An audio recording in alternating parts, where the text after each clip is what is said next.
I've heard you say, I think it was with Vince, that trauma comes out of an incident where you've lost control or you don't have control. Is this something that A perceived loss of control. perceived loss of Correct. You have a control? So loss of is control. that what's leading to the victim kind of mindset mentality? Is like I'm perceiving that I don't have control, so clearly I'm a victim to whatever is happening to me, the circumstances, situations, so forth and so forth.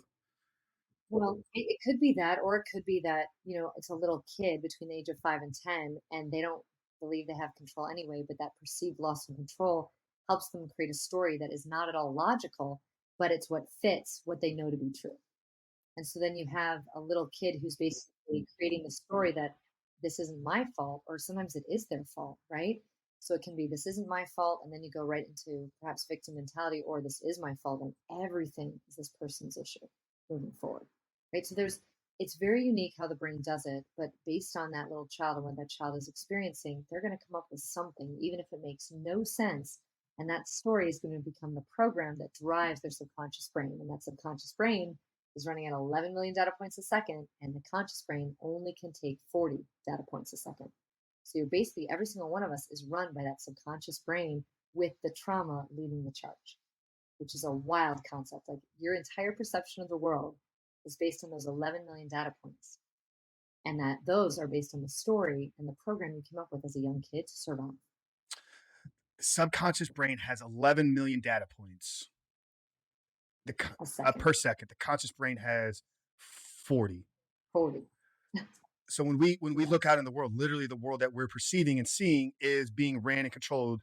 I mean, at that scale, 11 million to 40, like if you had took that down to the ratio, that's what percentage of what we see is being controlled subconsciously, and then a very small percentages of what we're actually consciously aware of. Correct. And that's what's wild because if you think about it, if our whole perception of the world is based on the subconscious brain almost, and we don't even know what the subconscious brain program or story is around our trauma, then we literally have no idea what's running our lives. You keep using this word story. So does that mean that the path to healing this is going to be you have to rewrite the story at a subconscious level? Is that even possible? Like, Well, that's what Larry and I actually figured out how to do, which okay. is pretty incredible. And the way we do it is we use the concept of cognitive dissonance, right? So you can't have, like, for example, say I have a green iPhone case.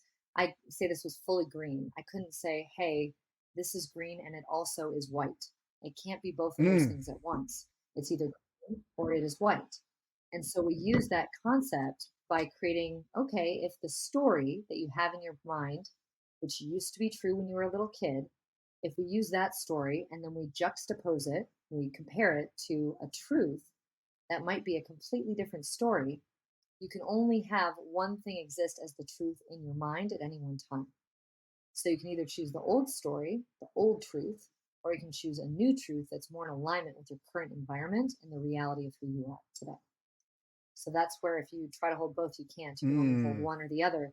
The key is giving each person the choice to say, okay, in the past, I thought this was true, but what do I want to be true? And if I want this to be true, how do I act accordingly? mm. And then it removes this other untruth from having power in your life. Yeah,